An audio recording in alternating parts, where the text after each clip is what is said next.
Hey, am I surprising you? What? Honestly, you just surprised me. Let's stop the show right now. It's over. We're done. I'm shocked. I'm getting out of here. I'm going home.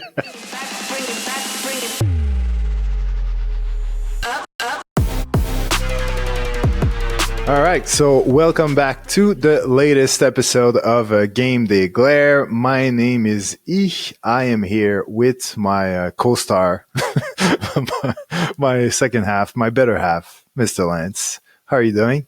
Doing good. I'm glad we're still together after the last episode. We had some little disagreements. Lots of disagreements. Overrated, underrated, this or that. So, we're still going strong after 15 years, 16 years? I don't know. I don't even know how long this relationship's on anymore. Yeah, well, we've got even more topics today to disagree about. So who knows? This might be it. This might be the what did they say? The straw that broke the camel's back. That's it. It might push us over the edge. Before we get into these topics, though, what was your takeaway from last episode? Was there something that stood out for you that you were surprised that was over the top or under? As in what your takes? Yeah, on any of my takes.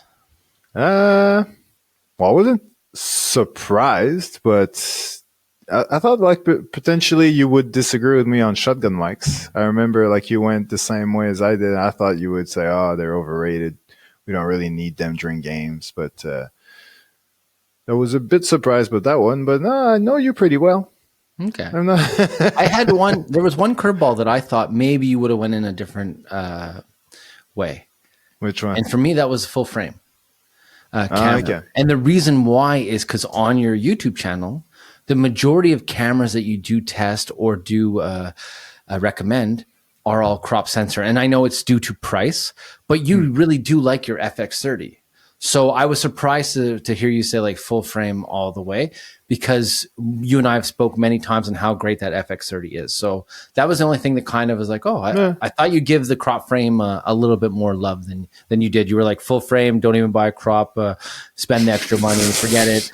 Sony only Absolutely full frames. Not what I said. No, it's like I think I don't think I made I went all in that comparison, but it's like having like, LeBron sneakers or like, Kobe sneakers. Like if you have like cheaper ones, you never wore the good stuff, you don't really see the point in dropping like $250 in a pair of sneakers. But once you try them on, you play basketball in them and you feel like you're running on little pieces of clouds and your feet don't hurt after like playing a couple games back to back.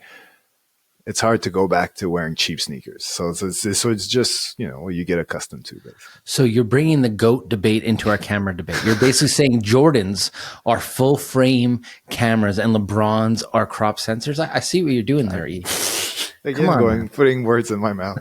I do think that Kobe Bryant's overrated though, but that's a whole other podcast. Actually, you know what? It's funny. I always felt that way too. Yeah. I think people don't remember. Obviously, we romanticize everything since he passed away, but like people don't remember the last 3-4 years of his career. There was a lot of missed shots, a lot of them, and we all knew how good he was. But let's just say we're making fun of Russell Westbrook for doing pretty much what Kobe was doing around the same age. At this point in time, Russell Westbrook has turned the corner, and all of a sudden now he's doing good. Yeah. So, you never know. You never know, right? Yeah, but yeah, that's a good point. We're, rabbit hole. Okay, so overrated or underrated, Russell Westbrook. Yeah, exactly. Go. Underrated, in my opinion, just to say. But if we go back to sports videography, what is our first one this week? Oh, log footage. Overrated or underrated? You're going to hate me. Overrated. I could never hate you. Now, the reason why I say overrated is I got away for years without shooting log footage. S-City Tone is really, really good. If I have a fast turnaround, even today, I will shoot in S-City Tone instead of log. I know how to do my white balance. I know how to expose properly. So I know what image I'm getting out of that camera right away. And then I can add always a little look to it after. simply just to save time. That's why I feel it's overrated. And I feel like log one day just became cool. Like no 5-6 years ago, no one was shooting log. And all of a sudden all our mirrorless cameras shoot log. And now it's like, if you don't shoot log, everybody looks at you like, oh, you're not shooting log. Yeah. You will be fine if you don't shoot log. If you are properly exposed, if you have a proper white balance, your footage will look great with these cameras. You don't have to shoot log. It is a great option if you're like, for you, you have a YouTube channel, you're using footage, sometimes older footage, newer footage, you mix and match stuff. When you shoot log, it does save you time in that way. But when I have a fast one and done project, I feel like it's not needed. Well, let me put it this way. I've been shooting exclusively in log since I got my first Canon C100 camera, which can't tell you what year it was, probably 2014, 2015, around there. So, I went from C-Log to S-Log 3 when I switched to Canon, to Sony. But, I've been filming in log for probably 10 years. And, I'm here to say log overrated. For really? Similar reason, like pretty much for what, hey, am I surprising you? What? Honestly, you just surprised me. Let's stop the show right now. It's over. We're done. I'm shocked. I'm getting out of here. I'm going home. Actually, I'm already home. No, but you're spot on. Like I think many years ago, what happened was that camera, like the standard look of a camera, no 10-bit, it was 8-bit, and it was very contrasty. Like, and we're talking like the beginning of DSLR cameras. Like, so the standard looks were very contrasty, very like limited to what you could do with them, especially that it was 8-bit. But now that a lot of cameras have access to 10-bit color, a lot of cameras have different picture profiles that do have a way more dynamic range. Without going all the way to log, you can use S-Cinetone, you can use like neutral, I think it's called in Canon. You can even customize it to what you want it to be. Like there's so many options, or even like filming without a picture profile. I've done it on my Sony camera and it looks good. And especially as again with the option of adding like creative LUTs, so just adjusting manually in post yourself. Like you said, I think like you don't necessarily need to start from log to get to a great result. So it's a good thing to have because that's where the dynamic range is at its peak. That's where you have a much better chance to either not over or underexpose, or at the very least recover from it in a much cleaner way. But at the end of the day, it's not necessary, especially not with today's cameras. When I first started using a mirrorless Sony and I had no picture profile and I was exposed properly, that image was perfect. It looked so good. And the first time you shoot log, it's scary, man. To see that you have to overexpose like 1.7, 1.3, for me, that was the hardest part to start filming log. But once I start it and I see my image and I see how it works, you trust the process and you do get great results. You do. But it's especially scary if you can't use a LUT in camera to see what it's going to look like afterwards. Like if you're only looking at a log image and everything is just washed out and you can't even tell if you're overexposed or not because the sky is just sort of white and, maybe it's not, maybe it's okay, maybe it's not, it's hard to tell. If at least you can have a LUT that's sort of showing you what it's going to look like once it's applied, then it's a lot less scary. But yeah, when you're looking at everything in log, it's hard to tell what's going on. Even sometimes hard to tell what's in focus. So it is a crazy, it is a hard thing to manage if you're not used to it. And it is definitely not necessary if your camera has options. And you have to set your zebras differently too for log than you would for a regular picture profile. Cause you are overexposing those things, but you have to know your threshold of the areas that you're overexposing. True. Yeah. All right. So next up, camera cage. I'd probably say overrated in the sense that everybody wants one just because honestly because it makes the camera look cooler, and they think it's part of the rig and that it's gonna, it's camera cage today are what matte boxes used to be. Like, you know what I mean? People would buy a matte box not really knowing what it does. It's the same thing with a camera cage. Like, people buy one because it looks cool and they think they need it, but then, they end up just putting one microphone on their camera or maybe one monitor, and there was already uh, uh, a cold shoe attachment on the camera, so they could have definitely do without. So, but they still like to have it. But if you do attach a few different things, or at the very least, it probably adds a bit of protection to your camera. You can potentially add a handle as well to make it more stable. It does serve a purpose, but it's not necessary or definitely not mandatory. So from that perspective, overrated. I'm going to disagree. Underrated. Oh, You want to tell look me cool? something I don't know. You need a cage. You need a cage. You need a cage, honestly, just for the protection of your camera. These cameras, there's not much to them. So that cage for me is definitely one layer of protection. And I don't know, we've all been there. You go to a sporting event. What's the first thing you're doing? You're checking out other people's rigs. You're checking out their setup. You're checking out how they got their handles and all their stuff. So I feel like it's part of it. And my cage, it doesn't always work, but this is what I hope main reason why I have a cage. I want to separate myself from the photographers. I'm tired of people asking me to take their picture. I do like that. So I want that. Let me break it to you. It doesn't work. People will still freeze and go for a photo if you film it. And I always say the same thing. It's video. Yeah. Can't you see the cage? Can't you see the cage? I'm like, can't you see my huge XLR microphone and this and that? And they're like, oh, it's not photo? Huh? But I will say my go-to cage or my go-to accessories is I'm a really, really big fan of small rig. All my handles, my cage and all that. I know there's other ones out there. I've used Shape before also. But for me, small rig, I feel is really, really good. I mean, it's nice too that it's easy and accessible on Amazon also. Pricing is always about the same everywhere. So if you are looking for a good cage to make sure that people don't think you're a photographer, I suggest small rig. Oh, no, that's good. That's good. That's fair.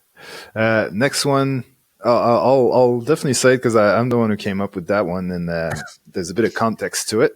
And I don't have mess one. It up. I don't have one. Oh yeah, it's true. I do. It's an 18, by the way, to what you say. No, okay.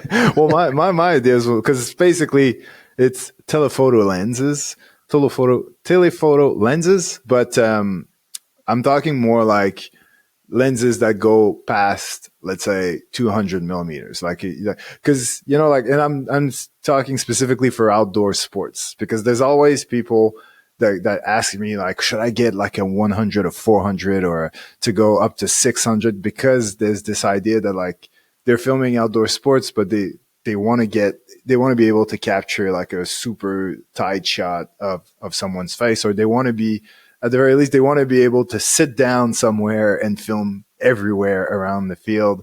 So yeah, is that a good way of thinking? Do you think that model of getting like a super long lens that can capture action across a football field, is it overrated, underrated? You're probably going to say overrated since you don't have one. But. Exactly. It's overrated because it's expensive, guys. It's expensive. No, this is the reason why I'm going to say it's overrated. I do think they're necessary. I do think they help a lot of people, especially if you're covering soccer, football, even baseball. The reason why I feel they're overrated is my personal preference. I would much prefer to move around the field and get as many different angles as I can to make my videos more dramatic, more interesting than being stuck in one spot and just being able to zoom in. And now I film broadcast for years. So for me in broadcast, the more I zoom in, the more my camera shakes. Whether I'm chewing gum or doing whatever, when you're on a big hard body and you're zoomed in all the way, the littlest movement makes it shake. So it's the same things with these. I know they usually come with stabilization, the longer lenses, but still the more you're zoomed in, the more you add that shake to your image. So why would I do that when I could just try to get closer to the subject? Now, I'm not going to catch everything. I will miss stuff. If I do have a bigger lens, it gives me the opportunity to cover more area from where I am. So I could find a good spot, settle down and make sure that I get all the goals or all the hits, whatever. But for me personally, I would prefer to move around and grab different angles. No, I totally agree. I think it's overrated because, like I say to most people who ask me about these lenses, because to me, for example, I recently recommended, or at least like I'm very interested because I've never tried it myself. I'm really excited about trying the Sigma 60 to 600. And of course, the idea of being able to go all the way to 600 is interesting. But what's fascinating to me is not necessarily that. It's more the range, like being able to go from 60 to 600 is interesting. Like having a 200 to 600 or 100 or 400 to me limits me way too much on the wider side.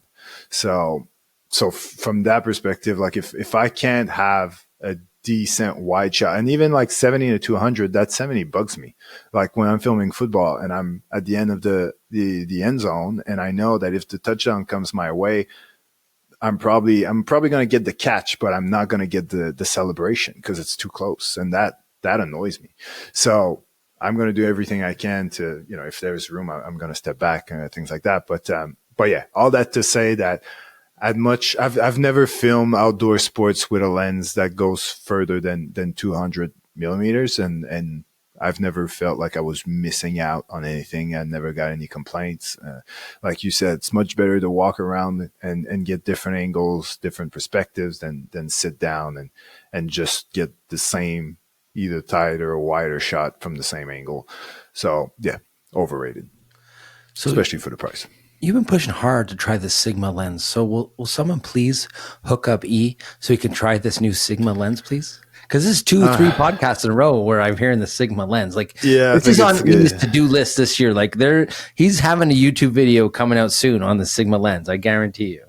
It's not going to be as easy as I hoped to find the right person to talk to, because it's one of these things. Sony was the same way, like where, Sony Canada is owned by another. Sony's not owned by a technology company, but their marketing is handled like it's like a different company, so it's a different email, and like it wasn't easy to find like the right people to talk to. And Sigma seems to be the same way. I think they're owned by a technology company, so yeah, it's going on LinkedIn and doing some spy shit over there wasn't as easy as I hoped it would be.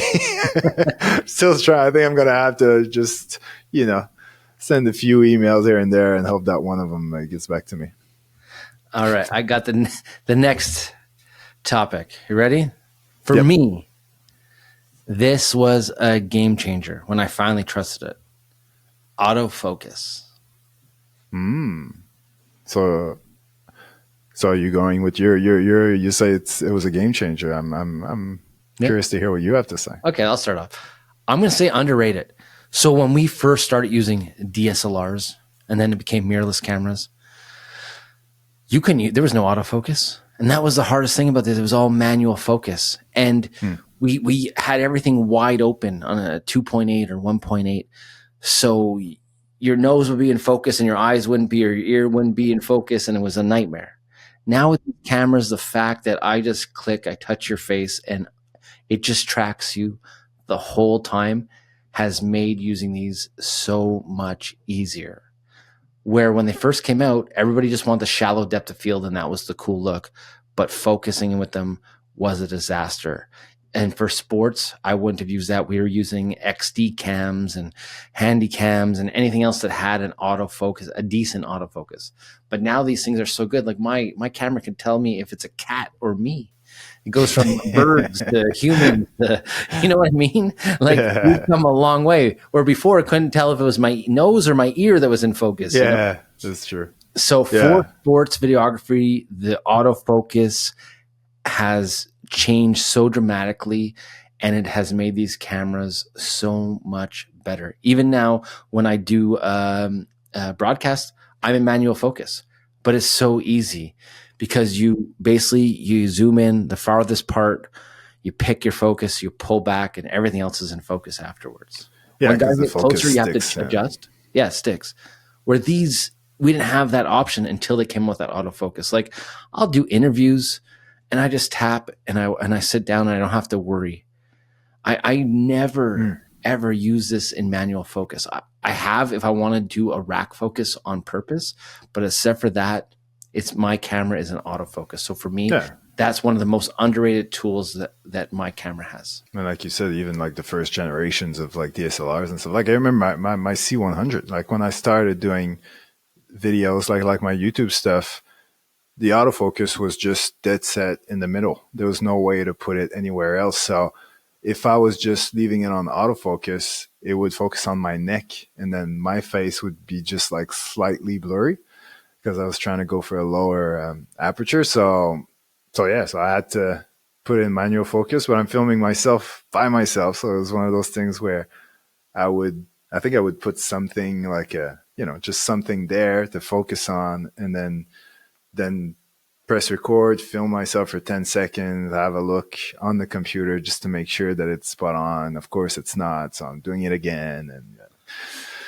Yeah. I think I bought a Neo SR just for that reason. After Really? that, I was just so annoyed with doing that process back and forth. Like filming myself was just it was just a difficult thing to start. Like once I was started, it was fine, but like starting was such a pain that I bought a new camera just to do those talking head videos, and which I sold since. But once I got my Sony stuff. But all that to say that I do think that it is.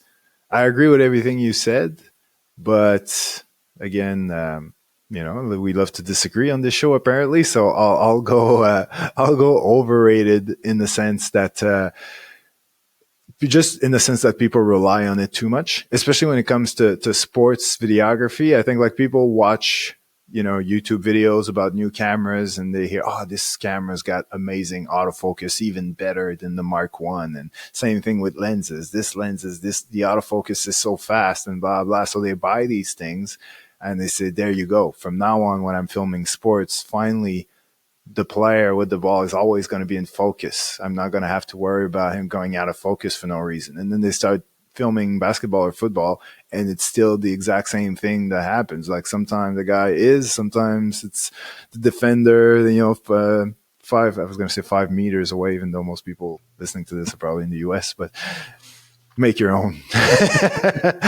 You make your own distance, a few feet away.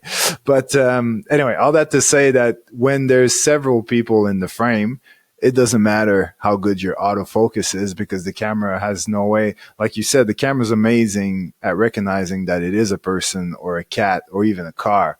But when there's several cats or several cars or several people, there's no way for a camera to know which one you're actually trying to focus on. So most likely typically it focuses on the person that's taking the most space, that's more sort of dominant in the frame, most likely more in the middle. But sometimes it doesn't. It's just, one face is more because it's just contrast based a lot as well. So like if one face is just for some reason, just has more detail because of the way the sun's hitting you or whatever the case may be. If maybe the person in the front is just moving too much, where the other one, the face is just more easier to recognize, then just messed up your shot.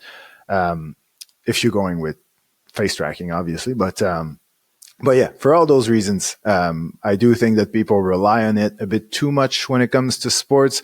And don't get me wrong, I use it too, but I know the limitations and I accept them and I don't get frustrated by them. And if I do get frustrated, then I switch to manual or I go for a wider aperture. Like I work around it, but I don't expect autofocus to be the solution to all my problems. I do get it.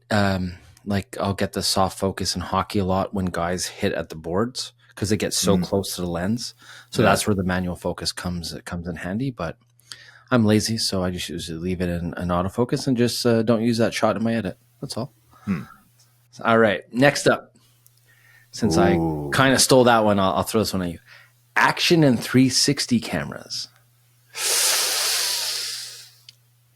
I know where you're going, so I'm gonna go the other way. Because no, I do think they have value, but I'm gonna say overrated. Kind of like last week, I remember one question was about phones, so kind of similar answer. Like I think they're good as long as you understand their limitations. Probably just as I was just saying about autofocus.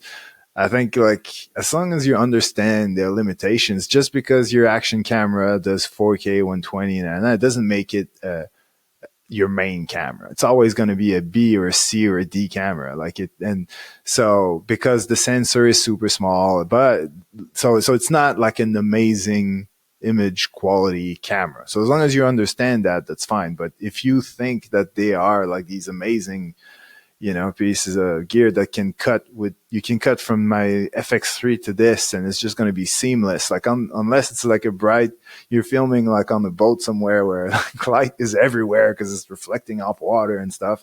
Other than that, it's not going to look as good. So as long as you understand that, I'm fine. Otherwise, overrated. Completely disagree. Underrated. The most versatile camera on the market. Waterproof. Okay, it's waterproof. You don't have to worry. They're dummy proof. You press record. You walk away. You like playing with your cameras while you're taking a bath. Is that what That's the it. situation is? Because you can't remember last time you filmed underwater. Actually, okay. So if you go on my YouTube channel, I actually did a real estate video that I shot on iPhone and with a drone. And what I did with my GoPro is I jumped in the pool with it. So when we showed the pool and you pan by the pool, I jumped in the pool with it just for fun. It was also 95 degrees out, so it made sense. But no, action cameras I think are underrated because, you can leave them in small places or in unique areas and get some pretty cool perspectives from them. They're pretty much dummy proof. The batteries are pretty good. You get like an hour recording on battery. They shoot 4K, 60, 120, 1080. They could shoot up to 240. So you do have options. You could try fun stuff with it. Hyperlapse, time lapse, motion trails. You can do a bunch of cool stuff with it. The thing with the action cams is they're action cams. So have fun with them. Don't they're not your A camera. Like you said, they're not your, maybe a B, maybe C, probably most likely D. But they will definitely bring some value to your production because you can get those unique angles and those unique shots for it. One of the things that I use my GoPros for a lot too is overhead shots because I don't have to worry. And I can monitor it from my phone. I'm afraid to put like a Sony camera, depending on what rig you have set up there. You don't have to worry. If a GoPro falls, it falls. They're pretty tough. So I feel like they're definitely underrated. I'm a big fan of them. I mean, honestly, the hockey footage that I film weekly, where I put it behind the nets, it's clean. You see everything. I usually shoot 4K 60. I had some overheating issues in the past, but now no. And I even test it. Sometimes I'll push it to the 5K 30 frames, and it's really good, man. You can zoom in, especially when I edit on a 1080 timeline. Like I can really zoom in on those shots, and you get to see everything. So. Underrated. Fair. I hear you. Okay. I'm not going to be buying a 360 camera anytime soon, but I hear you. Next subject, which is probably a good one for you. Gray cards for white balance purposes. So overrated, underrated. I kind of got mixed feelings about this one. I have a gray card, and I do use it, but I'm going to say it's a little overrated. Because there's a lot of other tools that you can use now. What I do use my gray card for, though, is when I am doing testimonials or client stuff, when I give the client the gray card to hold, usually, it kind of makes me look a little more pro. Because they're like, oh, what is this for? Why am I holding this? And then I explain to them, well, it's just to check the white balance, just to make sure that everything's good. And then they kind of like, oh, okay, he knows what he's doing. I could just pull up my phone app and do the same thing. But I want that shot to really make sure to double check. But except for that, I mean, you don't really need it anymore. You used to. with our old cameras, we used to actually have to hold it up, a white piece of paper, press the white balance button and go. Now you don't need to, especially, being seasoned veterans like ourselves, we kind of know light temperature a little bit more now. It's something that you learn along the way. You don't know it all the time. So for me, it's kind of overkill. I still have one. I still use it, but it is a bit overrated. I agree. I think it's overrated mainly because I've never used one ever. I'm not even sure I understand how it works because last time I did a proper white balance, it was on a white piece of paper. So not sure when and how we went from white to gray. I don't know either. I don't know why. So I'm going along because I don't want to sound stupid. Like, oh yeah, great cards. Yeah. I typically these days, like if I was doing an interview, I would probably ask the person to hold a piece of paper or something. But otherwise I kind of go with my gut. I kind of know, what looks better. Like I'll go through the presets or if there is like something white, like the numbers on the field or something, I'll just do a white balance on that and maybe adjust it manually a little bit if it looks a bit off. But or what I'll do as well sometimes is I'll put the camera on auto, see where it seems to sit at for most of the time, and then I'll go into the camera and I'll punch in manually that color temperature just so it stays there. So gray cards obviously would probably save me some of that back and forth, but yeah, still going with overrated. So, who's got $5 to spend on a gray card? Come on. There is one other use though. So my gray card on the back is a color card. So when I have shot product photos before, my first photo with the product is always that color card, because some companies need their products to have a certain color, so that it helps you make sure that you nail their color for them, because you can adjust anything according to that color card after. So that's another good little tip if you do use a gray card or color card. Yeah. All right. Premiere Pro. You go first. You go Premiere first. I want to hear your answer first, so then I could ride your coattails and go with the opposite. Well, to be honest, I could go both ways. Yeah. I know that like last week we talked about DaVinci and I was saying how, if you're going to work for an organization, then you kind of need to have Premiere Pro, to know Premiere Pro, because that's where it's at. That's where the industry is. So definitely, definitely. It's a little bit underrated in that sense. Like because people who were trying to get away with using Final Cut or using DaVinci will end up having, like, if they want to go towards a full-time job, they'll realize that they've been avoiding the obvious, for a long time. But it is becoming so expensive. Like Adobe is getting so out of control with their pricing that it's hard to say underrated and Adobe in the same sentence. Like, you know what I mean? So yeah, I got mixed feelings about that one. I think I saw recently like Lightroom just went up like 50% or something like that. I saw that on Instagram, so I don't know how. I didn't fact check, but I heard. So I got if it is the case, it's a bit intense. I got an Adobe increase email saying that my subscription has gone up. Yeah. Yeah. No, and I was not too happy with it. Yeah, it's getting went up quite a bit. Getting out of control. 30%. Yeah, it's insane. Yeah. Especially like they got the monopoly. Like, well, not monopoly, but like almost. Like, calm down. How much money do you need? Well, that's it. But the thing, so I'm going to say it's underrated also, because I use it every day. It helps, pay for this house, put food on the table. This software, even though it's pricey, it does allow me to do a lot of things in life because I know the software. So in that sense, it's underrated. Now, for me, I look at Adobe Premiere and I just see an upgraded version of Final Cut 7. Because I remember when everybody was switching to Adobe, I didn't want to switch, man. I want to hold on to Final Cut 7 as long as I could. And then when I went over to Adobe, I'm like, oh, it's going to be such a learning curve. And there was no learning curve. It was the same program. It was just a different color. And I was like, okay, perfect. I'm home. I'm back to where I was. Yeah. Adobe hasn't changed much over the years. They keep adding tools, but I do appreciate the fact that the timeline is the same, that my toolbar is the same, all that stuff is the same, because I am a creature of habit. And as a video editor, I want to be as fast and as efficient as I can, and Adobe has helped me do that. And that's why I struggle when I switch over to DaVinci, or even when I've used Final Cut X or 10, whatever you want to call it. It's not that they're not good editing softwares, it's I am slower in them. I'm not as efficient. I don't feel like doing projects where I'm like, oh, this is a project I'm learning and I'm doing this. No, I don't have time. It's like, let's get my project done, on to the next. So that's where I feel like Adobe is still a bit underrated.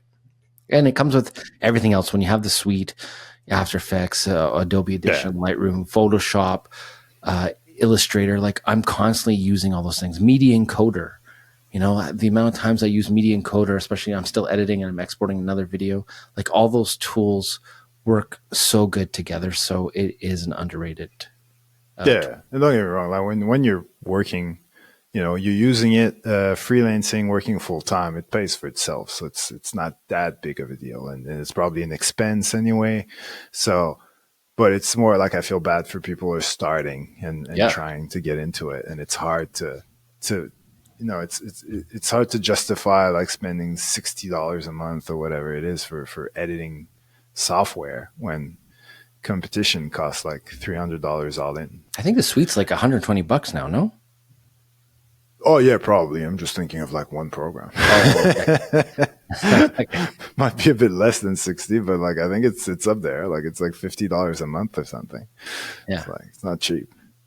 I was gonna say, I know we've got like a bunch of topics left, but I was thinking, since like we said last week, like we're trying to see if not younger, shorter episodes might be easier for people to digest. So like, what do you say if we do like two more and then maybe keep the rest for maybe a third episode down the line? You know, Okay. maybe not I next think week, because the last two on need our topic are pretty good. So I think it would be a good way to finish off on those. I'll ask you, since we've already kind of mentioned this before, Tamron and Sigma lenses, overrated or underrated? I think underrated. I think well, they're probably, you know, properly rated, to be honest, because I think people love them, and it's a good thing because they're cheaper. They definitely give start like beginners and people with, you know, not a lot of money. They give access to a level of quality that wasn't always accessible. Look at Canon like RF lenses, for example. I think they just started to allow you know, third party brands to make them, but for the longest time they weren't allowing anyone else to create RF mount lenses, so they had the monopoly on that. And those RF lenses are not cheap, so you're basically stopping like younger videographers, or just, you know, people are not made out of money to get into the RF. So if you're already into the Canon ecosystem, you basically have to use an adapter and keep going for EF lenses. So like companies like Sigma and Tamron, they allow other people to get access to decent quality stuff. And it's not, if I compare it to like Sony, it's not exactly the same. If you're really gonna do like the whole Gerald Undone thing and look at our comparison of sharpness when you zoom in, all that, like usually Sony wins every single category, but it's always by that much. So how much is worth that much?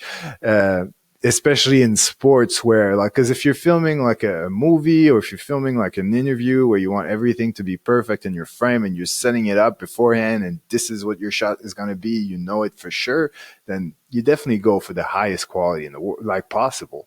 But when it's sports and you're always moving around, you're zooming in, you're zooming out, the sun is all over the place, the like everything's changing, there's no control on anything, like that quality difference is, you know, if it is noticeable, it's not by much. So for that reason, I think that they're definitely underrated.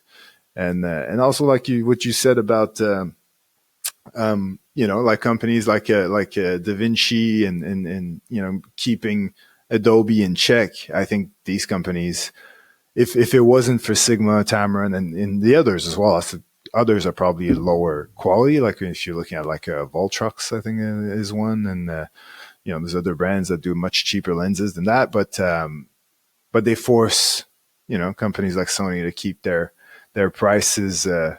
They can't go too high because otherwise it would just become too ridiculous when Sigma does the same lens for half the price. So yeah, for all those reasons, underrated.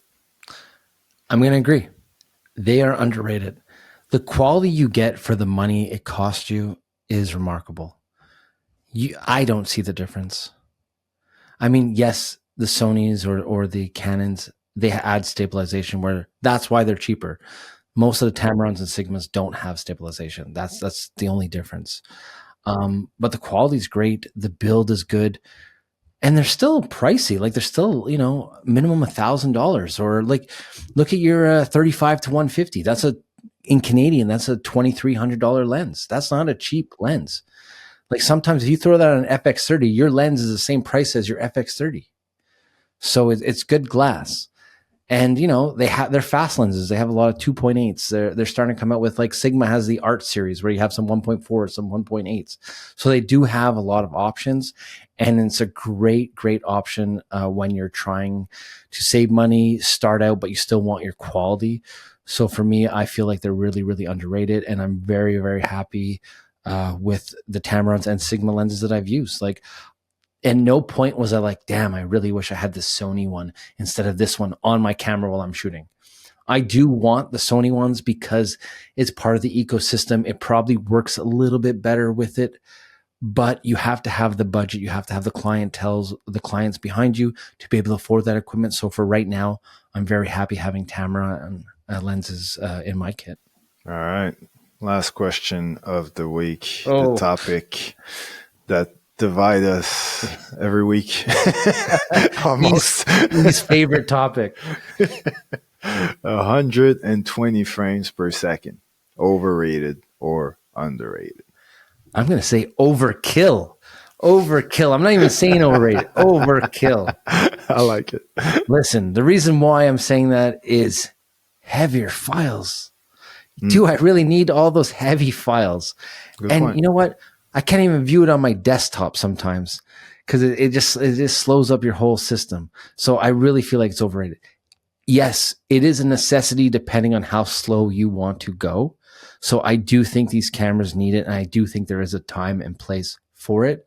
But to shoot everything at 120 frames all the time, no way. No way. I am much happier in 60. And even I've shared before, I am really trying to shoot sports at 24 frames because I want that speed. I'm doing faster edits. I don't need slow motion in a 30-second reel, But the thing that holds me back from filming 60, from filming 24 all the time, is in case I do shake a bit or in case I do mess up, I can always slow it down and save that shot. True. So that's always in the back of my head. But for me, no one knows you do shake. I do shake. I know sometimes, but I prefer 60 to 120. I feel like 40% for me is slow enough than having 20% if you're on a 24 frame timeline. Well, I'm probably gonna end on a stunner because I'm going overrated as well. Really? I think, yeah. Well, I don't get me wrong, I use it a lot, but I realized because data space wasn't really an issue for me until like recently I started thinking about what I'm going to do when I'm going to reach a point where it becomes one. But yeah, I think I'm filming a lot at 120 frames per second, but don't use it that much to its full. Like I rarely, slow down my footage to 20%. I do sometimes, don't get me wrong. Like I think the way it works is like the faster the action is, the more it makes sense, the more it looks good. So I'll use it for someone something like a slap shot or something like, someone kicking a ball or like a very fast action, like a dunk, but not for someone running or like I'm not gonna put the whole run of a running back at 20% speed. It's gonna be way too long. So and if I'm filming like kids that are, let's say, like 15 years old and younger, this is gonna be way too slow. Like it's not gonna work. So yeah, so but if you're filming motorsports, for example, that's the best place to be filming at 120.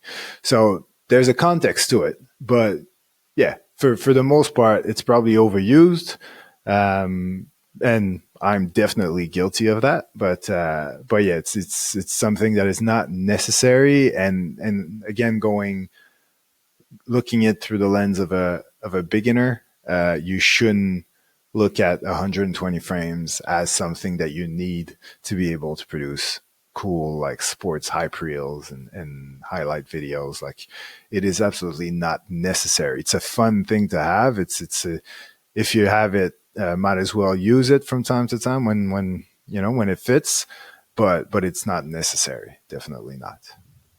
Because when you're editing a project, right, how many slow motion shots are you actually using? You're not gonna, even though all your clips are able to be in slow motion. Yeah, there's depends only on the music, few, to be honest. Yeah, there's only a few clips that you are going to use slow motion, unless you're doing a full slow motion video. Yeah. So at some point, like you said, it becomes overkill, and just for your space. Like, I know you have a mini server, but yeah, I guess it's filling up, right? Yeah, and it's also like when you're sending it to clients, it's exporting. If they want it in 120 so that they can, if I'm just sending them the footage, for example, a melt, then like exporting in 120 becomes a whole thing. And because you can't really create a 120 sequence, like there's like a backdoor way to do it. But yeah, it just might as well just do it in 60 and send everything in 60. But anyway, it's a whole other conversation. So it took 1 year of podcasting with me to get you on the 60 train. I knew it. I knew I could do it. And it's also for lighting purposes as well. Because as I said, like I love to have as much light into my camera. And when you're filming at 120, that means your shutter speed's at least 1/250. So yeah, it becomes, and if you want to crank it up a bit, then it becomes quite dark if you don't have like a dual ISO and all these things. So 120 comes with a few obstacles as well. So yeah, filming at 60 makes it half as hard. So why not? All right. Well, I'm glad I won this show. It's two in a row now. So we will give E a chance to at least get on the scoreboard next week when we wrap up this series. Next episode will be called Redemption. That's it. I do hope you guys are enjoying this because honestly, for me, it's kind of fun. I like it. It's a nice little change of pace from what we've been doing leading up to this. And it is surprising to hear your views on it and what I'm thinking as you're saying it, and gives me ideas. So it's definitely a cool concept, and we still have more to come. So that's it for this week of Game Day Glare. But next week we'll wrap up the rest of our topics on what is it, not hot or not? It's overrated, underrated. Why am I thinking hot or not? Well, hot or not's much better. There you go. Hot or not. Next week it's hot or not. No. I like it. All right. Take care, guys.